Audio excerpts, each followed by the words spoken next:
민수기 14장 1절에서 4절까지의 말씀입니다. 온 회중이 소리를 높여 부르짖으며 백성이 밤새도록 통곡하였더라. 이스라엘 자손이 다 모세와 아론을 원망하며 온 회중이 그들에게 이르되 우리가 애굽 땅에서 죽었거나 이 광야에서 죽었으면 좋았을 것을 어찌하여 여호와가 우리를 그 땅으로 인도하여 칼에 쓰러지게 하려 하는가? 우리 처자가 사로잡히리니 애굽으로 돌아가는 것이 낫지 아니하랴. 이에 서로 말하되 우리가 한 지휘관을 세우고 애굽으로 돌아가자. 민수기 14장 1절에서 4절까지 본문으로 실망, 원망, 소망의 광야라고 하는 제목을 가지고 함께 말씀을 나누고자 합니다.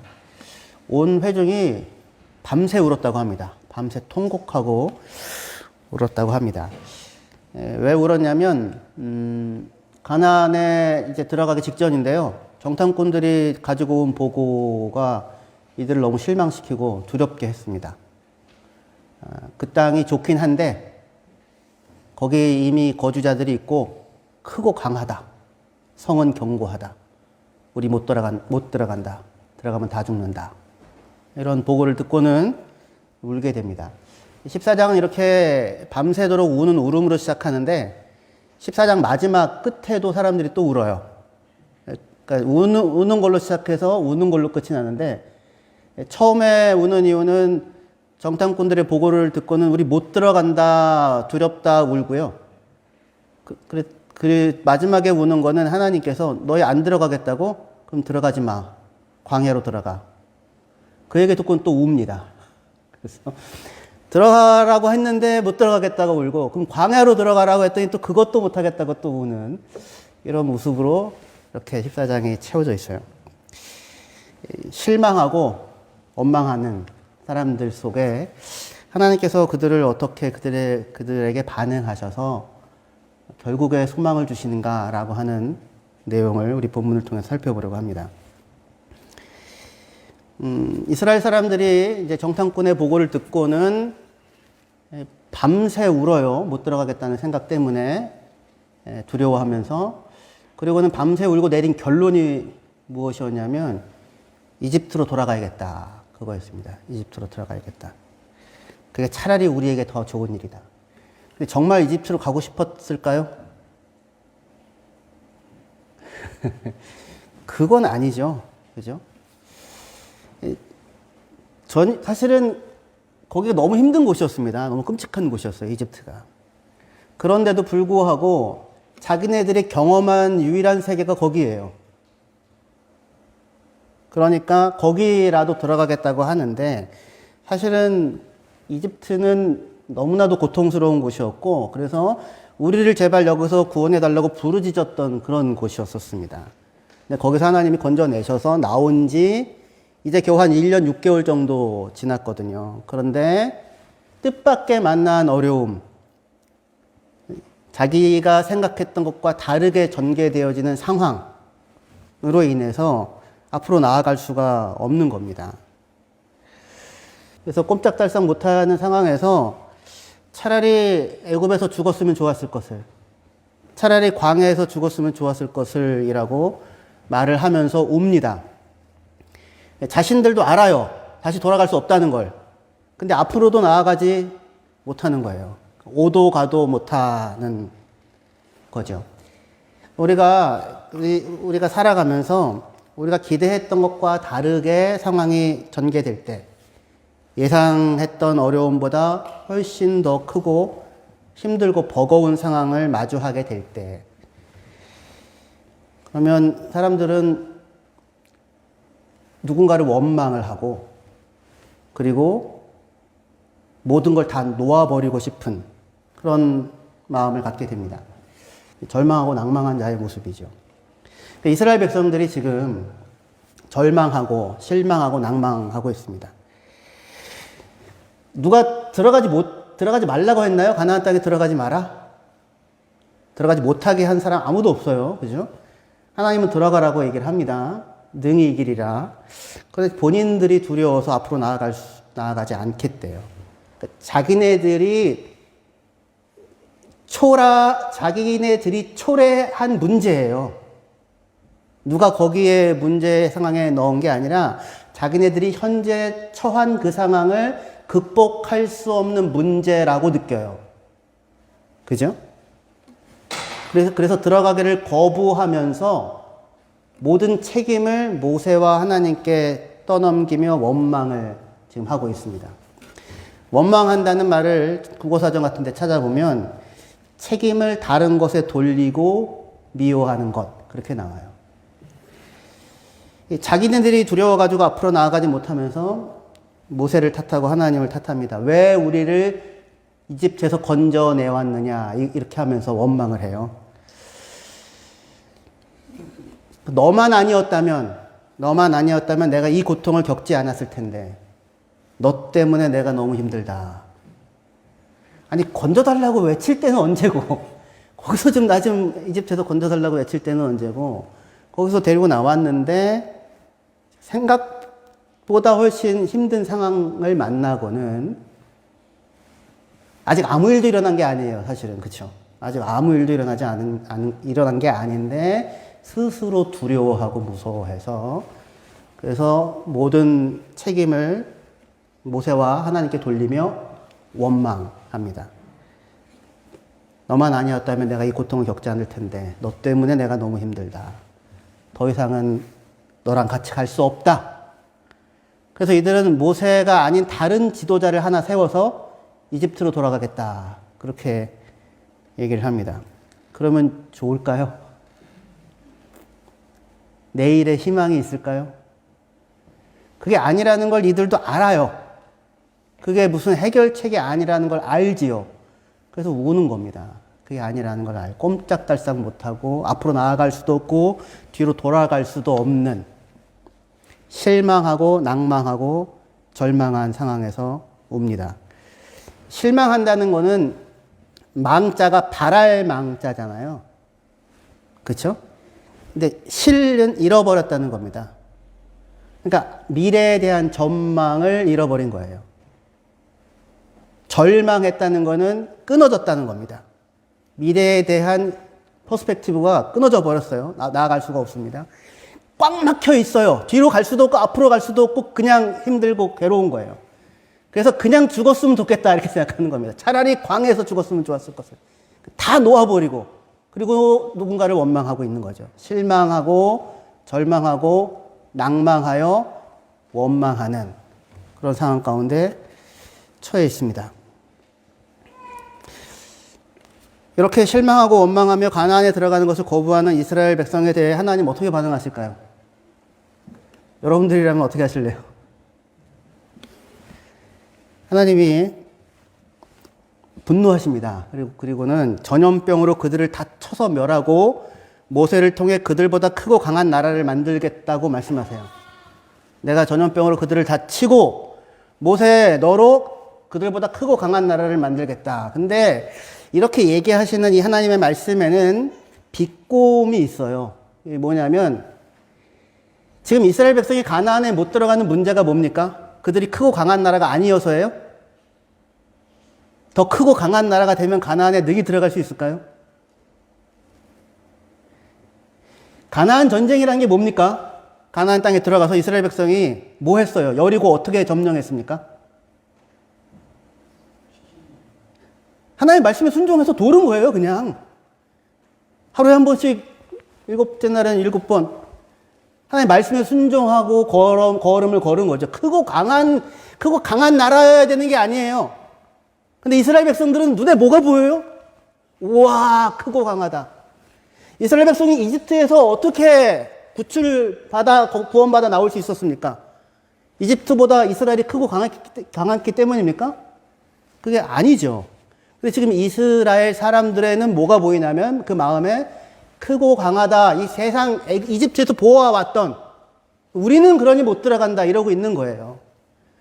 그런데 갈렙이라고 하는 사람은 다른 걸 보죠. 마음에 하나님의 말씀이 있다고요. 하나님의 말씀이 가득 채워져 있어서 다른 기준으로 다른 가치관으로 세상을 봐요.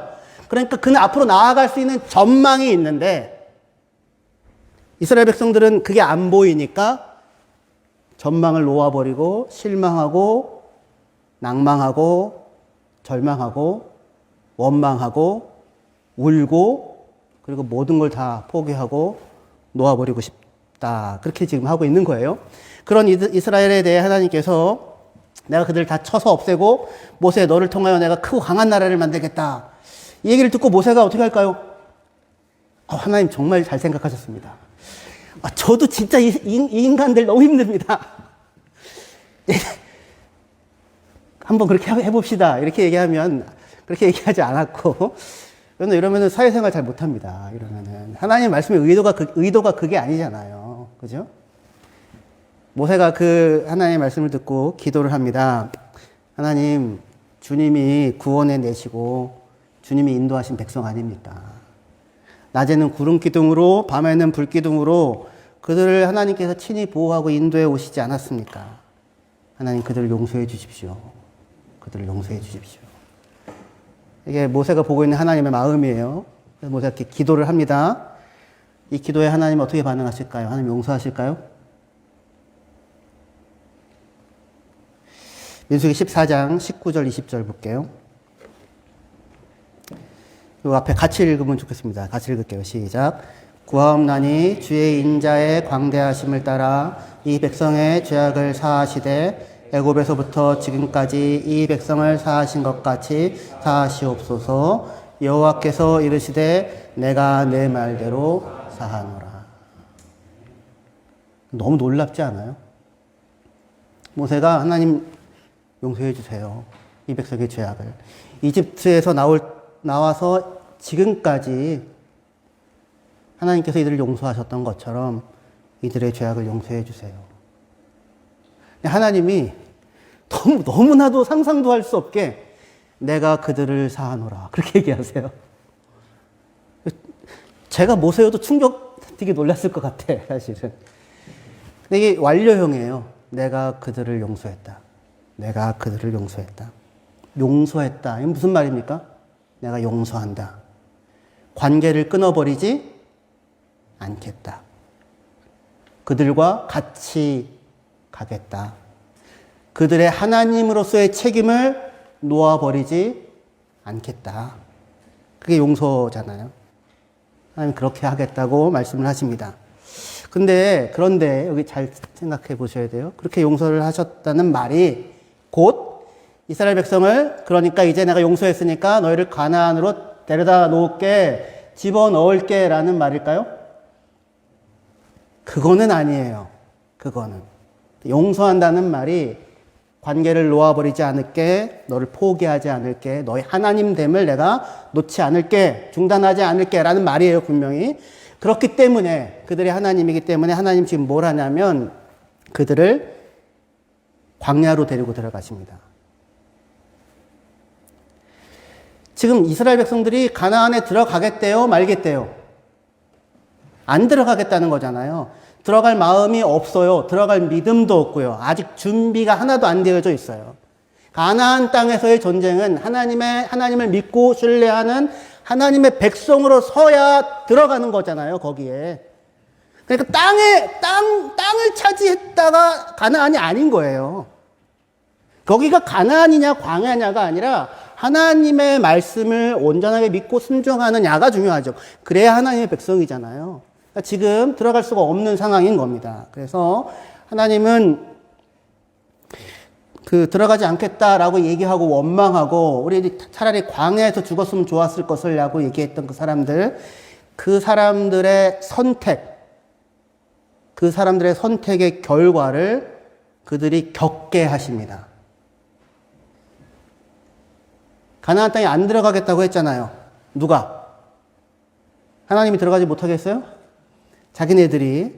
그래서 그들이 말한 대로 그 일들을 그대로 다 겪게 하세요. 그래서 용서하겠다라고 말씀하신 그 말씀에 이어서 하나님이 이렇게 말씀하십니다. 민수기 14장 21절이요. 바로 이어지는 말씀인데요. 그러나 내가 용서했다. 그러나 진실로 내가 살아있는 것과 여호와의 영광이 온 세계에 충만한 것을 두고 맹세하노니 내 영광과 애굽과 광야에서 행한 내 이적을 보고서도 이같이 10번이나 나를 시험하고 내 목소리를 청종하지 아니한 그 사람들은 내가 그들의 조상들에게 맹세한 땅을 결단코 보지 못할 것이요 또 나를 멸시하는 사람은 한 사람도 그것을 보지 못하리라. 그러나 내 종 갈렙은 그 마음이 그들과 달라서 나를 온전히 따랐은즉 그가 갔던 땅으로 내가 그를 인도하여 드리리니 그의 자손이 그 땅을 차지하리라. 아말렉인과 가나안인이 골짜기에 거주하나니 너희는 내일 돌이켜 홍해 길을 따라 광야로 들어갈지니라. 아멘. 어떻게 한다? 광야 그들이 가나안 땅에 들어간다 못 들어간다? 한 사람도 못 들어갈 거예요. 내 목소리를 청종하지 않은 사람들은. 뒤집어 보면 누구는 들어간다? 내 목소리를 청종한 자만이 들어간다는 거예요. 나를 멸시한 사람은 한 사람도 가나안 땅을 못 본다. 뒤집어 보면 나를 사랑하고 경외하는 자들은 그 땅을 본다. 이거죠. 그렇죠? 근데 지금 너희들은 나를 내 목소리를 청종하지 아니하고 나를 멸시함으로 그렇게 한 사람 한 사람도 못 들어가고 광야에서 죽을 것이지만 하지만 갈렙은 너희와 달라서 다른 영이 있어서 다른 마음이 있어서 마음이 달라서라고 할 때 다른 루아흐가 있어서라는 말이에요. 다른 영이 있어서. 근데 다른 영이 있다는 말은 무슨 얘기냐면 다른 말이 있는 거예요. 말이 달라요. 마음에 품고 있는 말이. 갈렙이 품고 있는 말은 뭡니까? 하나님께서 우리에게 이 땅을 허락하신다라고 하는 거죠. 약속하신 그 땅 우리에게 주겠다. 그게 갈렙의 마음을 가득 채우고 있는 거예요. 근데 이스라엘 사람들 정탐꾼들의 마음을 채우고 있었던 말은 무슨 말입니까? 저들은 크고 강하다. 그들이 그것에 비하면 자기네들은 메뚜기에 불과하다. 이렇게 얘기를 하죠. 이게 자기 비하 뭐 이런 얘기가 아니라 그들의 세계관이에요. 세계관. 애굽에서 나고 자라 성장하여 누가 강한 애굽에서 나고 자라 성장하여서 마음에 있는 게 뭐냐면 힘센 놈이 강한 사람이 그 땅을 차지한답니다. 근데 지금 하나님은 이스라엘 백성 힘세여서 거기서 출애굽했나요? 애굽의 노예로 있었잖아요. 아무것도 아니었잖아요. 근데 하나님이 그들과 함께하고 있었잖아요. 이게 지금 갈렙의 마음을 채우고 있는 말이었다면 이스라엘 백성들이 보고 있는 건 여전히 이집트의 이 세상의 사고방식에 물들어 있어서 그것으로 자신을 보니까 그거로 보면 자기는 메뚜기에 불과한 거예요. 그거로 보면. 채우고 있는 말이 다른 거예요. 그래서 지금 하나님은 광야로 이스라엘 사람들을 보내시면서 한편 절망이에요. 1세대 사람들은, 원망했던 1세대 사람들은 광야에서 다 죽을 겁니다. 한 사람도 빼놓지 않고. 하지만 이게 끝인가요? 절망만 뿐인가요? 거기에서 누가 자라나가요?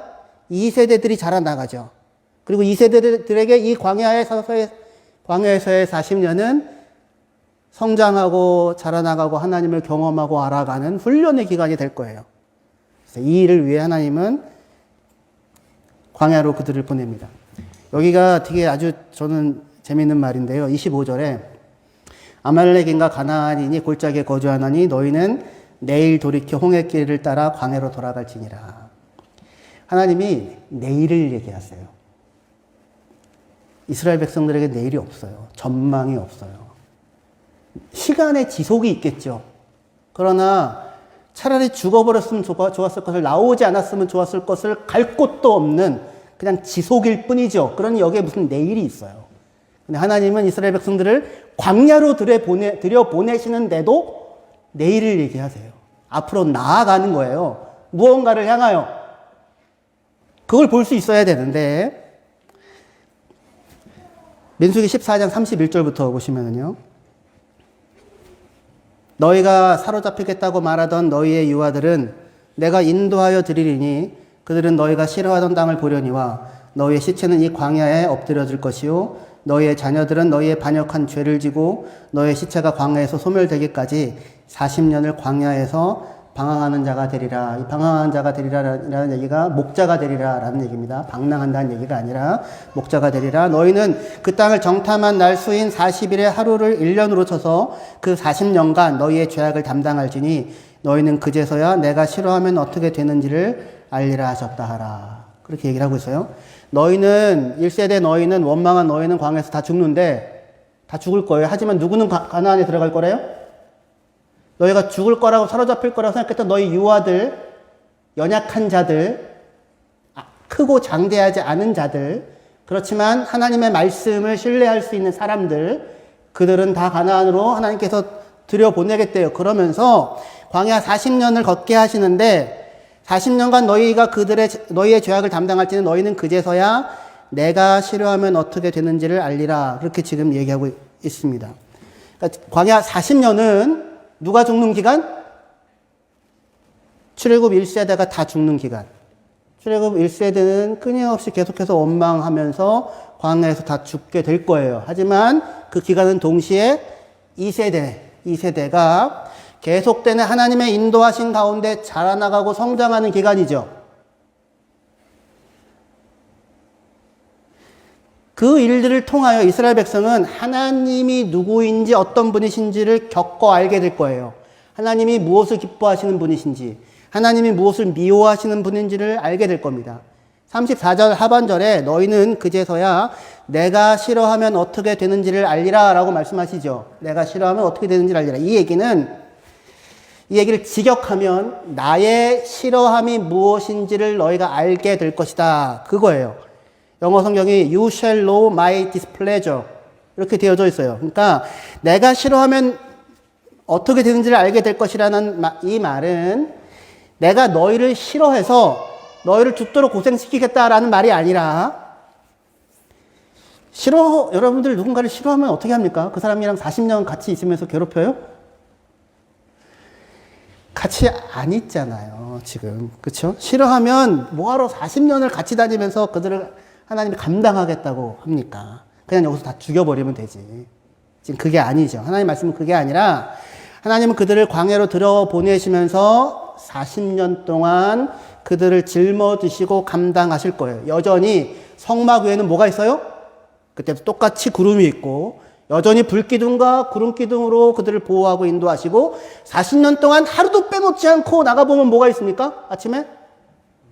만나가 있습니다. 하나님은 가나안에 들어가지 않겠다고 거부하고 우는 그 이스라엘 사람들을 그냥 끊어버리지 않고 오히려 그들을 광야로 들여보내시면서 40년 동안 그들을 훈련시키세요. 하나님이 싫어하는 게 뭔지, 하나님이 뭘 미워하는지, 하나님이 기뻐하시는 것이 무엇인지, 하나님은 도대체 어떤 분이신지를 겪어서 알게 하십니다. 뭘 좋아하고 뭘 미워하는지가 곧 그 사람이 어떤 사람이냐를 안다는 거잖아요. 그지 않아요? 제가 뭘 좋아하는지 아시나요? 제가 뭘 싫어하는지 아시나요? 지금 하나님이 내가 무엇을 싫어하는지를 너희가 겪어 알게 될 거라고요. 내가 무엇을 기뻐하는지, 내가 어떠한 분인지. 지금 이렇게 이스라엘 사람들이 뜻밖의 어려움을 만나서 낭망하고 실망하고 어찌할 줄 몰라 하며 원망하면서 다 놓아버리겠다고 하면서 우는 그러한 이스라엘과 같은 자리에 저희들도 살면서 종종 서게 되지 않나요? 실망하고 낭망하고 포기하고 앞으로 갈 수도 없고 뒤로 갈 수도 없고 하나님 이제 족합니다. 저는 이 세상에 미련이 없습니다. 저를 데려가십시오. 마라나타. 이거는 신앙이 아니고요. 그냥 낭망했다는 겁니다. 근데 그렇게 하여서 우리도 때때로 그런 일들을 만나게 되는데 그래서 울지 않을 수 없는 날들이 있거든. 실컷 우십시오. 실컷 우시고 난 다음에 하나님의 말씀을 따라 하나님이 열어놓은 40년 동안의 광야길을 걸어가십시오. 그 길을 걸어가면서 하나님은 우리를 인도하셔서 우리의 옛사람이 다 죽기까지 우리의 육신이 우리의 옛사람이 다 죽기까지 우리를 인도해 가시고 그리고 그 속에서 광야 2세대 말씀이 빚어낸 새 사람 하나님을 경험하고 겪고 아는 사람들, 그 모습을 우리 안에 빚어 가실 것입니다.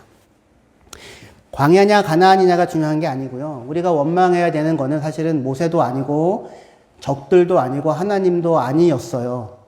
진정한 원망의 대상이라고 하는 게. 사실은 뭐가 문제였습니까? 이스라엘 백성이? 인도에 온 모세가 문제였나요?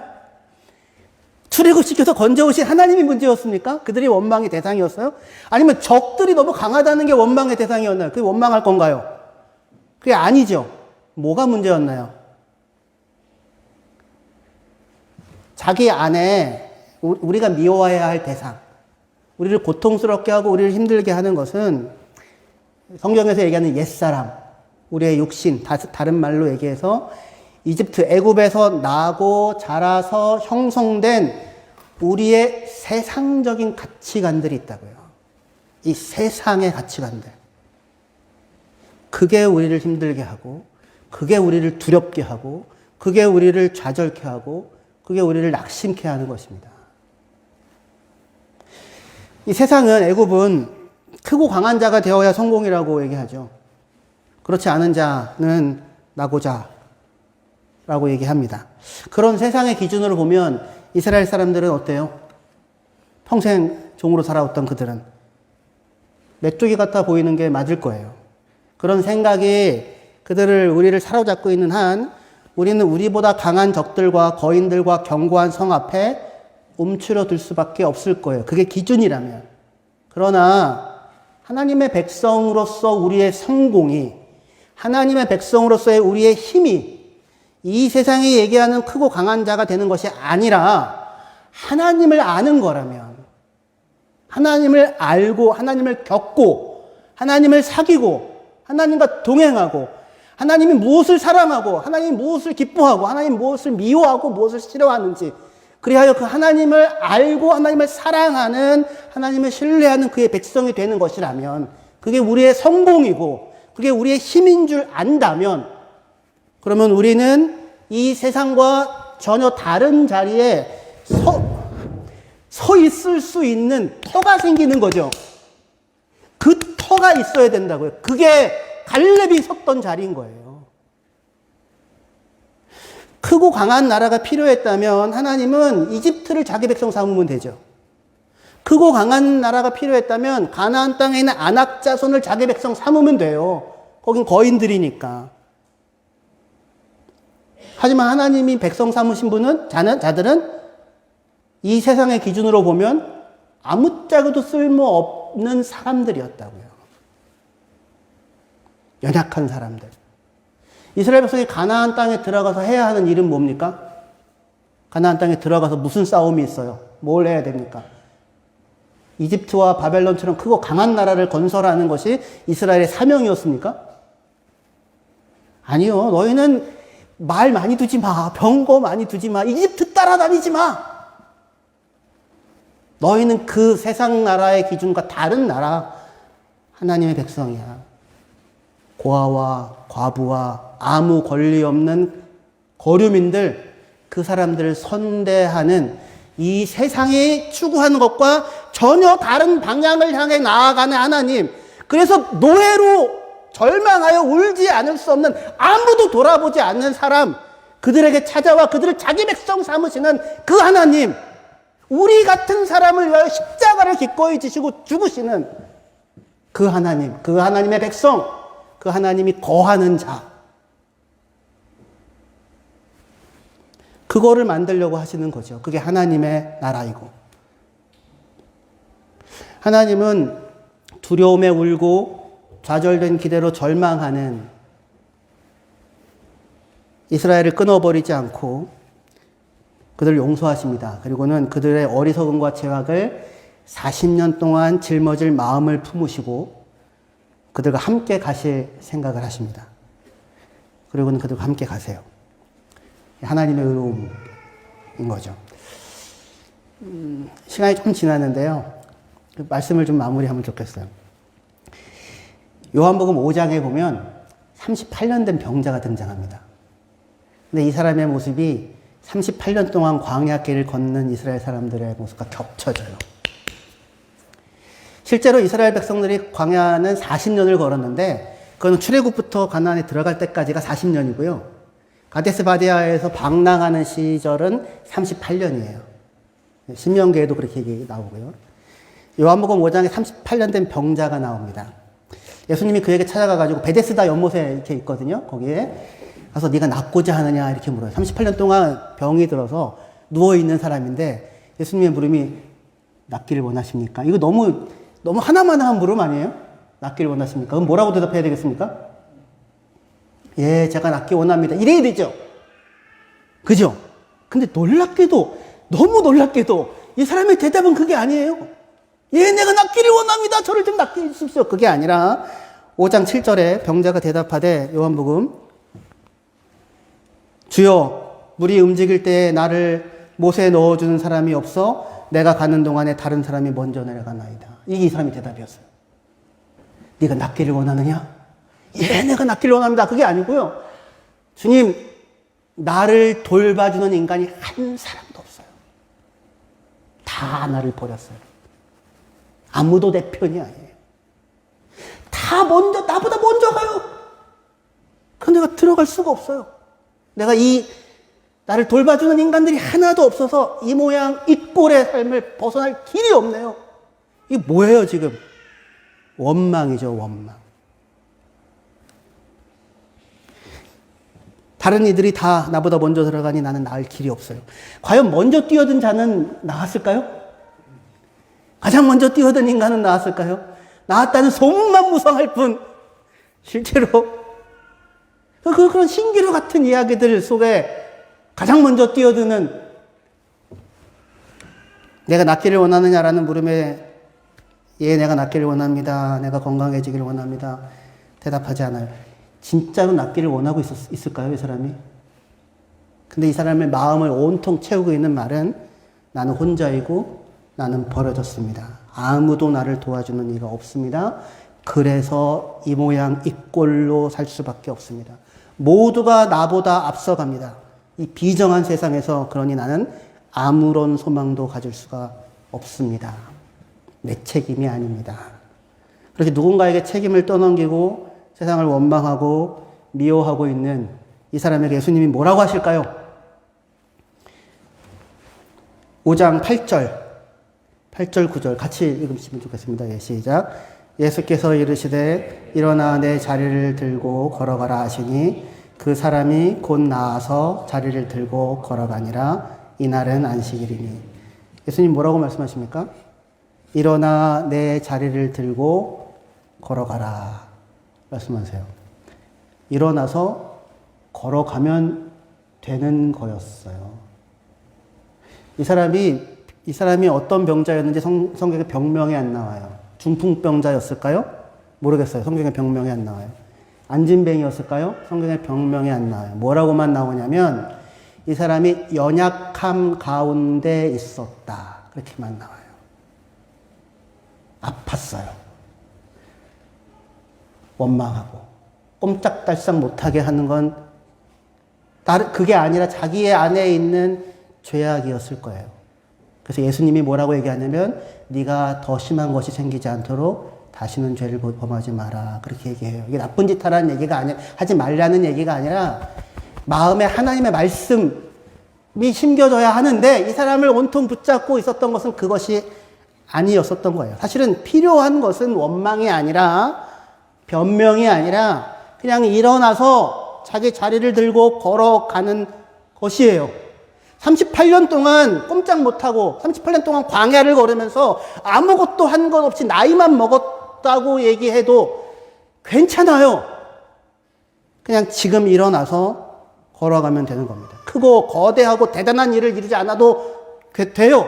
굳이 누군가를 탓하면서 아무도 나를 돕지 않고 세상이 그지 같아서 내가 이 모양이라고 자신을 변명하지 않아도 괜찮다고요. 자비의 집, 은혜의 집, 베데스다죠. 그 은혜의 집에 앉아서 38년 동안 누워 원망으로 자기 마음을 갉아먹으며 꼼짝도 하지 못하고 살아왔었던 그 사람을 끝끝내 찾아와서 네가 낳기를 원하느냐? 일어나 걸어가라. 라고 말씀하시는 그 하나님, 그 하나님의 사랑, 그 하나님의 자비. 그 말씀에 반응하여 오늘 일어나 걸어가면 그게 성공인 겁니다. 그보다 더 크고 그보다 더 귀한 것이 없는 거예요. 모세는 가나안 땅에 들어갔나요? 못 들어갔어요.